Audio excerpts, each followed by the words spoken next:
Guys, അങ്ങനെ കേരള ബ്ലാസ്റ്റേഴ്സിന്റെ സൈഡിൽ നിന്ന് ഇന്നലെ ഒരു അൺഎക്സ്പെക്റ്റഡ് സൈനിങ് സംഭവിക്കുന്നു. എന്തുകൊണ്ട് അങ്ങനെ പറയുന്നു എന്ന് വെച്ച് കഴിഞ്ഞാൽ, അമയ് വരും എന്നുള്ള കാര്യം നേരത്തെ തന്നെ അറിയാമായിരുന്നു. കഴിഞ്ഞ ജനുവരിയിൽ തന്നെ ഏതാണ്ട് പ്രീ കോൺട്രാക്റ്റ് ആയി എന്ന് പറഞ്ഞിട്ടുള്ള ഒരു പ്ലെയർ ആയിരുന്നു. സോ ഇന്നലെ വരുമെന്നുള്ള കാര്യം, ഇത്ര വേഗം വരുമെന്നുള്ള ഒരു അനൗൺസ്മെന്റ് വരുമെന്നുള്ള കാര്യം പ്രതീക്ഷിച്ചിട്ടുണ്ടായിരുന്നില്ല എന്നുള്ളതാണ്. യെസ്, അമയ് റണാവ്ഡയെ കേരള ബ്ലാസ്റ്റേഴ്സ് ടീമിൽ എത്തിക്കുന്നു എന്നുള്ളതാണ്. നമുക്കറിയാം, ഇദ്ദേഹത്തെ പറ്റി പറയുമ്പോൾ അദ്ദേഹം കഴിഞ്ഞ 2 സീസണുകളിലൊക്കെ ആയിട്ട് ഒഡീഷയിൽ കളിച്ചു വന്നിരുന്ന പ്ലെയറാണ്. പക്ഷേ അദ്ദേഹം ബേസിക്കലി മുംബൈ സിറ്റി എഫ് സിയുടെ പ്ലെയറാണ്. അദ്ദേഹം ലോണായിട്ടാണ് ഒഡീഷയിൽ കളിച്ചിരുന്നത്.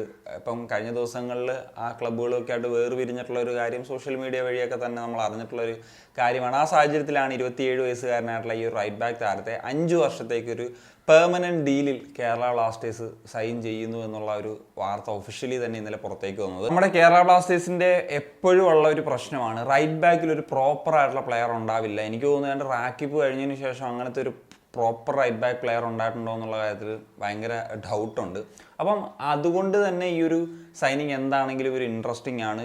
അമയെ പറ്റി പറയുമ്പോഴത്തേക്കും പ്രോപ്പർ റൈറ്റ് ബാക്ക്, ഞാൻ അദ്ദേഹത്തെ ഒരു റൈറ്റ് ബാക്കിൽ തന്നെ കളിക്കുന്ന പ്ലെയറായിട്ട് തന്നെ കണ്ടിട്ടുള്ളൂ. അപ്പം അതുകൊണ്ട് തന്നെ ആ ഒരു കാര്യത്തിൽ നമുക്കിനി പറയാം, നമുക്കൊരു പ്രോപ്പറായിട്ടുള്ള റൈറ്റ് ബാക്ക് ഉണ്ട് എന്നുള്ളത്. ഈ സീസണിൻ്റെ ആദ്യഘട്ടത്തിൽ ഒരു ഫസ്റ്റ് ചോയ്സ് റൈറ്റ് ബാക്ക് ആയിട്ട് തന്നെ കളിച്ചിരുന്ന ഒരു പ്ലെയറാണ്. പക്ഷേ പിന്നീട് അദ്ദേഹത്തിന് അവസരം കുറേ നല്ല ബെഞ്ചിലായി പോകുന്നതൊക്കെ സാഹചര്യങ്ങൾ കണ്ടിട്ടുണ്ട്.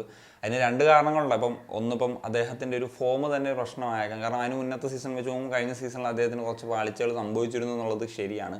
പിന്നെ ഒരു പ്ലെയർ കോൺട്രാക്റ്റ് തീരാൻ പോകുന്നു, അത് പുതുക്കാൻ താല്പര്യമില്ലാത്ത പ്ലെയറാണ് ചില സമയത്ത് ഇങ്ങനെ ബെഞ്ചിലായി പോകുന്ന സാഹചര്യം. അപ്പം ഞാൻ പറഞ്ഞു, അതും വേണമെങ്കിൽ ഒരു ഫാക്ടറായിട്ട് വന്നേക്കാം. ഇദ്ദേഹത്തെ സംബന്ധിച്ച് പറയുമ്പോഴത്തേക്കും ഒരു ഒഫൻസീവ് ടൈപ്പ് റൈറ്റ് ബാക്ക് ആയിട്ടുള്ള ഒരു താരമാണ്. എന്തിന് പോലും ഇപ്പോൾ കഴിഞ്ഞ സീസണിൽ അദ്ദേഹത്തിന് പറഞ്ഞാൽ ഒരു ഗോൾ കോൺട്രിബ്യൂഷൻ പോലും കൊടുക്കാനായിട്ട് സാധിച്ചിട്ടില്ല എന്നുള്ളതാണ്. അദ്ദേഹത്തിന് ഗോൾ കോൺട്രിബ്യൂഷൻ കൊടുക്കാനായിട്ട് സാധിച്ചത് അതിന് മുന്നത്തെ സീസണാണ്. ഒരു ഗോളും ഒരു 6 അസിസ്റ്റുമായിട്ട് അദ്ദേഹത്തിന് ഒരു എക്സ്ട്രാ ഓർഡിനറി പെർഫോമൻസ് തന്നെ ഒഡീഷ എഫ് സിയിൽ നടത്തിയിട്ടുണ്ട്. അദ്ദേഹത്തിൻ്റെ കരിയറിൽ തന്നെ ഏറ്റവും ബെസ്റ്റ് പെർഫോമൻസ് ആയിരുന്നു അത് എന്നുള്ളത് നമുക്ക് പറയാനായിട്ട് സാധിക്കും എന്നുള്ളതാണ്. പക്ഷേ ഞാൻ പറഞ്ഞിട്ട് ഒരു ഒഫൻസീവ് ടൈപ്പ് റൈറ്റ് ബാക്ക് എന്നൊക്കെ പറയുമെങ്കിൽ കൂടി അദ്ദേഹത്തിന് മറ്റൊരു സീസണിലും ഈ പറഞ്ഞതുപോലെ ഗോൾ കോൺട്രിബ്യൂഷൻസ് കൊടുക്കാനായിട്ട് സാധിച്ചിട്ടില്ല എന്ന് പറയുന്നൊരു ഫാക്ടറുണ്ട്. അപ്പം അത് വേണമെങ്കിൽ നമുക്കിപ്പം ആ ഒരു അദ്ദേഹത്തിൻ്റെ ഒരു റൈറ്റ് ബാക്ക് എന്ന നിലയിൽ പറഞ്ഞാൽ ഒരു ഒഫൻസീവ് ടൈപ്പ് പ്ലെയർ എന്ന നിലയിൽ അങ്ങനത്തെ കോൺട്രിബ്യൂഷൻസ് വരിക എന്ന് പറയുന്ന ആ സാഹചര്യത്തിൽ വളരെ ഇമ്പോർട്ടൻ്റ് ആണ്. മുംബൈ സിറ്റി എഫ് സിയിലൊക്കെ കളിച്ചൊരു നല്ല സീസൺ അദ്ദേഹത്തിന് ഉണ്ടായിട്ടുണ്ട്.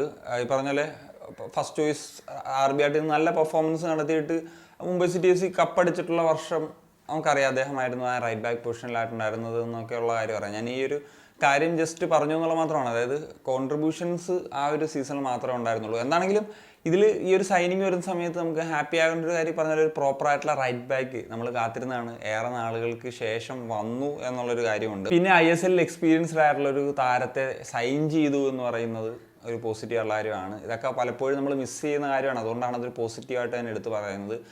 എന്നാൽ ഒരു കൺസേൺ ആയിട്ട് പറയുന്ന കാര്യം ഇതൊക്കെയാണ്. അദ്ദേഹത്തിൻ്റെ ഈ പറഞ്ഞ ഇതിന് തൊട്ട് മുന്നത്തെ സീസണിൽ അദ്ദേഹം അത്ര ഒരു മികച്ച ഫോമിലല്ല. അതിന് മുന്നത്തെ സീസണിൽ അദ്ദേഹം ഒരു എക്സ്ട്രാ ഓർഡിനറി പെർഫോമൻസ് ആണ്.